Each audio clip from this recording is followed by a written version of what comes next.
మా ఊరు పలాస అని చెప్పిన వెంటనే ప్రతి ఒక్కరు ఈ జీడిపప్పు కోసం అడుగుతారు.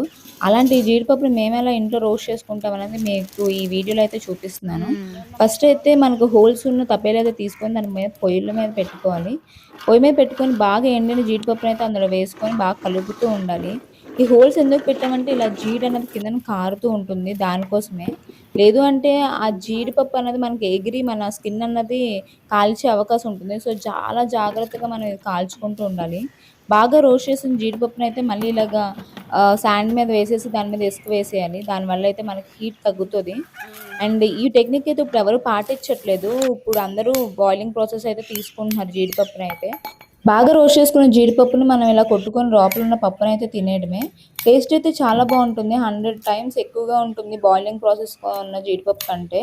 ఇది కనుక తినడం మొదలుపెడితే మనం ఒక కేజీ అయినా ఈజీగా తినేస్తాము. అంత టేస్టీగా ఉంటాయి. ఎప్పుడైనా మీరు ట్రై చేశారా? ఇన్‌కేస్ ట్రై చేస్తే నాకు కమెంట్ సెక్షన్‌లో కమెంట్ చేయండి. Subscribe my channel.